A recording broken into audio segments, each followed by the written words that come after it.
அனைவருக்கும் வணக்கம். தாய் வீடு ஆகஸ்ட் மாத சஞ்சிகை 2026. சமூக அடக்குமுறைகளால் பெண்கள் எதிர்கொள்ளும் பிரச்சினைகள். எழுதி வாசிப்பவர் சரவணன் லக்ஷரன். சமூகம் என்பது மனிதர்கள் ஒன்றிணைந்து வாழும் ஒரு கட்டமைப்பாகும். இச்சமூகத்தில் பல்வேறு பண்பாட்டு, பொருளாதார மற்றும் அரசியல் கூறுகள் காணப்படுகின்றன. எனினும் சமூக கட்டமைப்புக்குள் பெண்கள் பல்வேறு வகையான அடக்குமுறைகளுக்கும் ஒடுக்குமுறைகளுக்கும் உட்பட்டு வருகின்றனர்.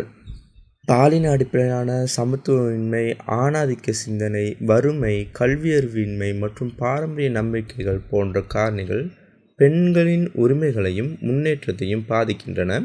இந்நிலையில் பெண்களின் சமூக நிலை, அவருக்கு எதிரான அடக்குமுறைகள் மற்றும் அதன் விளைவுகளை ஆராய்வது முக்கியம் பெறுகிறது. பெண்கள் மீதான அடக்குமுறைகள் பல வடிவங்களில் வெளிப்படுகின்றன. உடல் ரீதியான வன்முறைகள், உளவியல் அழுத்தம், சமூக தனிமைப்படுத்தல், பொருளாதார கட்டுப்பாடு மற்றும் பாலியல் துன்புறுத்தல்கள் போன்றவை அவற்றுள் முக்கியமானவையாகும். குடும்பம், கல்வி நிறுவனம், பணியிடம் மற்றும் சமூக அமைப்புகள் ஆகிய அனைத்திலும் பெண்கள் பல்வேறு தடைகளை எதிர்கொள்கின்றனர். குறிப்பாக பெண்கள் சுதந்திரமாக முடிவெடுப்பதற்கும் கல்வி மற்றும் வேலைகளில் சம உரிமையை பெறுவதற்கும் பல்வேறு தடைகள் நிலவுகின்றன. பெண்கள் எதிரான வன்முறைகளுக்கும் அடக்குமுறைகள் உருவாவதற்கான முக்கிய காரணங்களில் கல்வி அறிவின்மை, ஆணாதிக்க மனப்பான்மை, பழமைவாத சமூக கட்டுப்பாடுகள் மற்றும் பொருளாதார வறுமை ஆகியவை அடங்குகின்றன. பெண்கள் குடும்பத்தின் கட்டுப்பாட்டுக்குள் மட்டுமே இருக்க வேண்டும் என்ற பாரம்பரிய எண்ணக்கரு அவர்களின் தனித்துவமான வளர்ச்சிக்கும் சமூக பங்களிப்புக்கும் தடையாக அமைகின்றது. பெண் உரிமைகளையும் பாலின சமத்துவத்தையும் மையமாக கொண்டு இயங்கும் பன்முக சிந்தனை போக்கு பெண்ணியமாகும். சமூக, அரசியல் மற்றும் பொருளாதார தளங்களில் ஆண்களுக்கு நிகராக சம வாய்ப்புகளும் சட்டப்படியான உரிமைகளும் பெண்களுக்கு உறுதி செய்யப்பட வேண்டும் என்பதை இக்கோட்பாடு முதன்மைப்படுத்துகிறது. வரலாற்று ரீதியாக பெண்கள் எதிர்கொண்ட விளிம்பு நிலைப்படுத்தல் மற்றும் பாகுபாடுக்கு எதிராக ஒரு விமர்சன பார்வையாக உருவெடுத்த இக்கருத்தியல் பெண்களின் சுயமரியாதை, தனிமனித சுதந்திரம் மற்றும் அடிப்படை மனித உரிமைகளை வலியுறுத்துகிறது. குடும்பம், சமூகம் மற்றும் பொருளாதார கட்டமைப்புகளில் பெண்களின் சமத்துவ பங்களிப்பு என்பது இன்று உலகளாவிய அளவில் கொள்கை உருவாக்கங்களில் முக்கியத்துவம் பெற்றுள்ளது. பெண்களின் சமூக பொருளாதார முன்னேற்றம் ஒட்டுமொத்த மானுட சமூக சமநிலை அச்சாணி என்பதை இக்கோட்பாடு தார்மீக ரீதியாக முன்மொழிகிறது. சுதந்திரமானதும் ஆரோக்கியமான சூழலில் வளர்க்கப்பட்டாலும் சமூகத்தில் காணப்படும் பல்வேறு அடக்குமுறைகள் காரணமாக பெண்கள் வீடு, பணியிடம் மற்றும் சமூக வாழ்க்கை போன்ற பல தளங்களில் பலவிதமான பிரச்சனைகளை எதிர்கொள்கின்றனர். இவ்வாறான சமூக அடக்குமுறைகளில் பெண்கள் உடல், உள, சமூக மற்றும் நடத்தை சார்ந்த வாழ்க்கையில் ஆழமான தாக்கங்களை ஏற்படுத்துகின்றன. இதன் விளைவாக அவர்களின் எதிர்கால வாழ்க்கை, தனிமனித வளர்ச்சி மற்றும் சமூக பங்களிப்புகள் ஆகியவை பாதிக்கின்றன. சமூக அடக்குமுறைகளின் தாக்கம் பெண்களின் வாழ்க்கை தரத்தை குறைப்பதோடு மட்டுமல்லாமல் சமூக முன்னேற்றத்திற்கும் தடையாக அமைகின்றது. சமூக அடக்குமுறைகளால் பெண்கள் முதன்மையான உளவியல் ரீதியான பாதுகாப்புக்கு உள்ளாகின்றனர். பெண்கள் அன்பு, அரவணைப்பு, பாதுகாப்பு மற்றும் சுதந்திரமான வாழ்க்கையை எதிர்கொள்கின்றனர். இத்தகைய தேவையை பூர்த்தி செய்யாத போது அவர்களின் தாழ்வான சுய மதிப்பீடு, தன்னம்பிக்கை இழப்பு, மன அழுத்தம், தனிமை உணர்வு, கோபம், விரக்தி மற்றும் நம்பிக்கையின்மை போன்ற உளவியல் பிரச்சனைகள் உருவாகின்றன. மேலும் தங்களை தாங்களே குற்றவாளிகளாக கருதுதல், பிறர் மீது கோபம் கொள்ளுதல், தற்கொலை எண்ணங்கள் தோன்றுதல் மற்றும் நினைவாற்றல் குறைபாடுகள் போன்ற தீவிர விளைவுகளும் காணப்படுகின்றன. உளவியல் பாதிப்புகள் உடல் நலத்திலும் தாக்கத்தை ஏற்படுத்துகின்றன.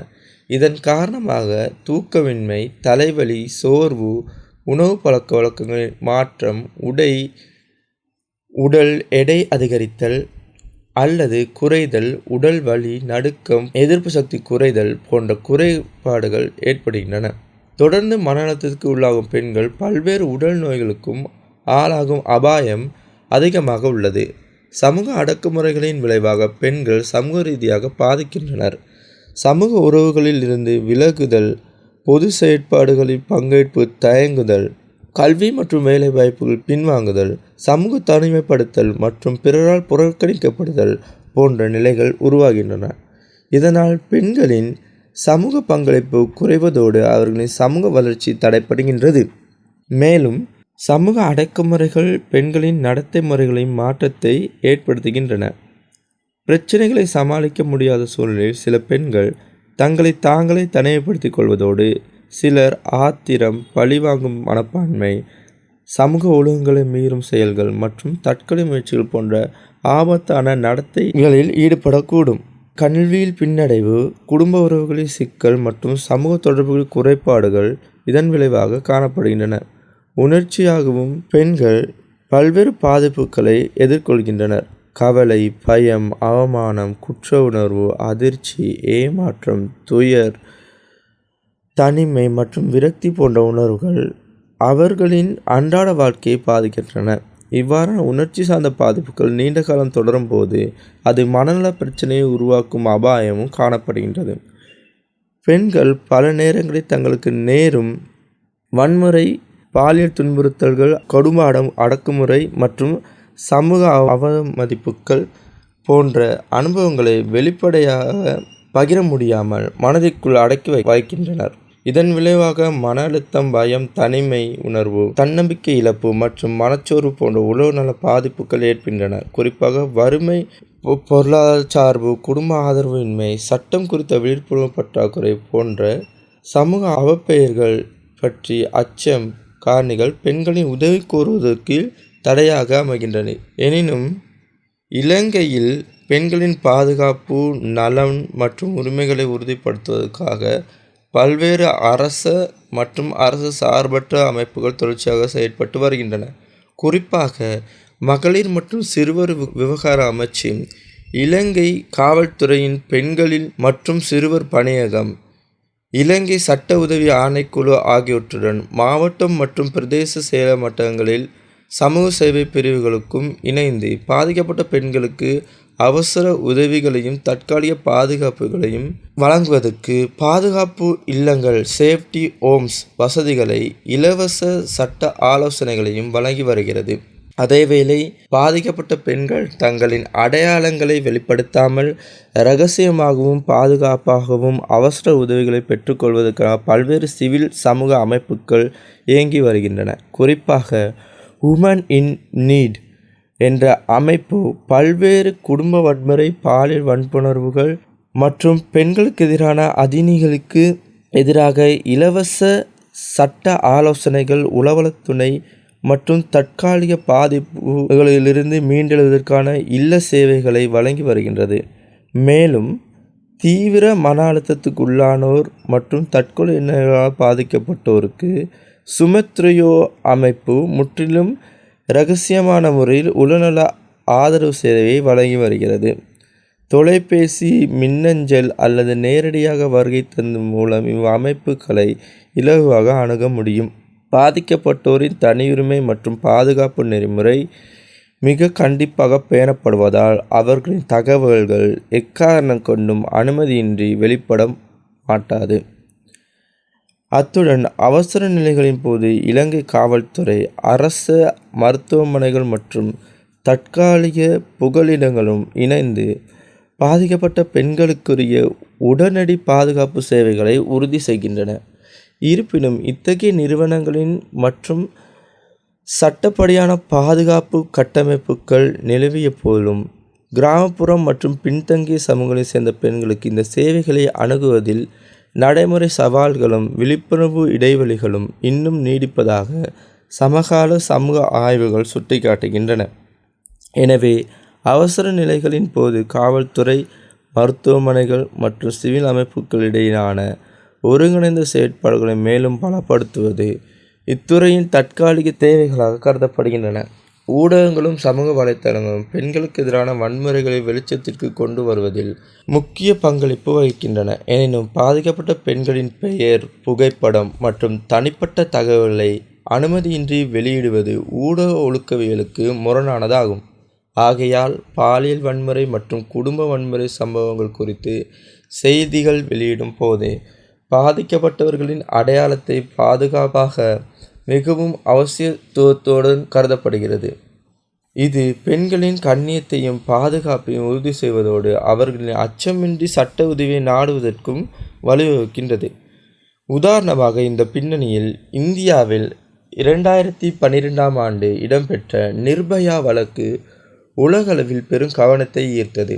நிர்பயா வழக்கு இந்தியாவில் பெண்களுக்கு எதிரான பாலியல் வன்முறைகள் தொடர்பான சட்டம் மற்றும் சமூக விழிப்புணர்வு மிகப்பெரிய திருப்பு முனையாக கருதப்படுகின்றது. பாதிக்கப்பட்ட பெண்களின் உண்மை பெயரை சட்ட ரீதியாக பாதுகாப்பதற்கு ஊடகங்கள் மற்றும் பொதுமக்கள் அவரை நிர்பயா அச்சமற்றவள் என்ற புனைப்பெயரால் அழைத்தனர். 2012ஆம் ஆண்டு டிசம்பர் மாதம் 16ஆம் தேதி புதுடில்லியில் 23 வயதுடைய மருத்துவ பயிற்சி மாணவி ஒருவர் இயங்கிக் கொண்டிருந்த பேருந்து ஒன்றில் கூட்டு பாலியல் வன்புணர்வுக்கு உள்ளாக்கப்பட்டு கடுமையாக உடல் ரீதியாக தாக்குதலுக்கு உள்ளாகினார். தீவிரமான காயங்களுடன் மருத்துவமனையில் அனுமதிக்கப்பட்ட அவர் சிகிச்சை பலனின்றி 2012ஆம் ஆண்டு டிசம்பர் மாதம் 29ஆம் தேதி உயிரிழந்தார். இச்சம்பவம் பாலியல் குற்றங்களுக்கு எதிரான சட்ட கடுமையான தன்மையை மற்றும் சமூக பாதுகாப்பு கட்டமைப்புகள் குறித்து விவாதங்களை இந்தியா மட்டுமன்றி உலகளாவிய ரீதியிலும் தீவிரப்படுத்தியது. இக்குற்றச்சாட்டு சம்பவத்துக்கு 5 வயது வந்தோர் ஒரு சிறுவனும் சம்பந்தப்பட்டிருந்தார். விசாரணை காலத்தில் முதன்மை குற்றவாளியாக ஒருவர் சிறையிலேயே உயிரிழந்தார். நீண்ட சட்ட போராட்டத்துக்கு பின்னர் எஞ்சிய 4 குற்றவாளிகளையும் இந்திய உச்ச நீதிமன்றம் விதித்த மரண தண்டனையை உறுதி செய்தது. அதன்படி 2020ஆம் ஆண்டு மார்ச் மாதம் 20ஆம் தேதி அன்று அந்த 4 குற்றவாளிகளும் தூக்கிலிடப்பட்டனர்.